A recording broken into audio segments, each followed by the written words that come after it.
গুলি করলে মরে একটা, আহত হয় একটা, একটাই যায় স্যার, বাকিটি যায় না। সবচেয়ে বড় আতঙ্কের এবং দুশ্চিন্তার বিষয়।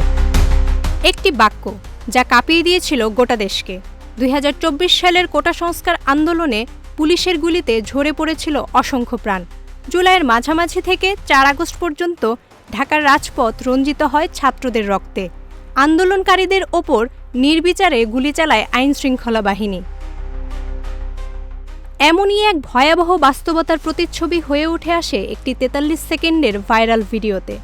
ভিডিওতে দেখা যায় তৎকালীন ঢাকা মেট্রোপলিটন পুলিশ ডিএমপির ওয়ারি বিভাগের ডিসি মোহাম্মদ ইকবাল হোসেন সাবেক স্বরাষ্ট্রমন্ত্রী আসাদুজ্জামান খান কামালকে মোবাইলে দেখাচ্ছেন আন্দোলনকারীদের ওপর পুলিশের গুলিবর্ষণের ভিডিও। পাশে দাঁড়িয়ে আছেন আইজিপি চৌধুরী আবদুল্লাহ আল মামুন।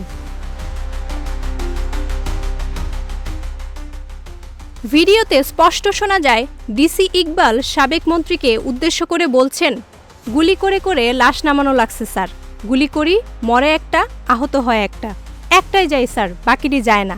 এইটাই হলো স্যার সবচেয়ে বড় আতঙ্কের এবং দুশ্চিন্তার বিষয়। আর এই ভয়াবহ বর্ণনার সময় স্বরাষ্ট্রমন্ত্রী ছিলেন পুরোপুরি নির্বিকার। নিহতের দৃশ্যেও তার মুখে দেখা যায়নি একটুও অনুশোচনার ছাপ। এই ভিডিও যেন রাষ্ট্রীয় সন্ত্রাসের একটি নির্মম দলিল, যেখানে ছাত্রদের প্রাণ ঝরে পড়ছে আর রাষ্ট্রের সর্বোচ্চ মহল তা দেখছে নির্লিপ্তভাবে।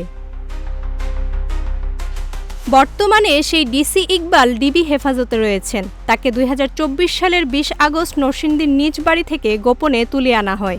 অভিযোগ রয়েছে ঢাকার যাত্রাবাড়ি ও শনিরাখড়ায় আন্দোলনকারীদের ওপর যেসব গুলি চালানো হয়েছিল তার নেতৃত্বে ছিলেন ইকবাল। তবে ঘটনা এখানেই থেমে থাকেনি। গণমাধ্যম সূত্রে জানা গেছে, ভিডিওতে দেখা স্বরাষ্ট্রমন্ত্রীর তৎকালীন পিএস মোহাম্মদ আলমগীর হোসেন ঘটনার পর 6 মাস নিখোঁজ থাকলেও নিয়মিত বেতন তুলেছেন। বরং তাকে পদোন্নতি দিয়ে মুক্তিযোদ্ধা কাউন্সিলের উপপরিচালক এবং পরবর্তীতে সড়ক পরিবহন সংস্থায় পরিচালক পদেও পদায়ন করা হয়।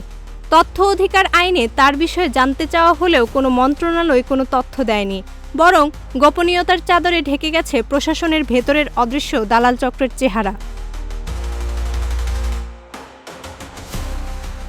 এখন সাবেক স্বরাষ্ট্রমন্ত্রী পলাতক অবস্থায় ভারতে, সচিব, আইজিপি, ডিসি কারাগারে।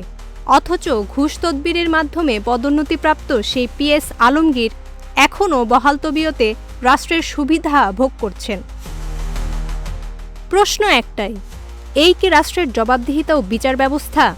একদিকে ছাত্রদের রক্তে ভেসে যাওয়া রাজপথ, অন্যদিকে অপরাধীদের দেশ থেকে নিরাপদ এক্সিট ও পদোন্নতির পুরস্কার।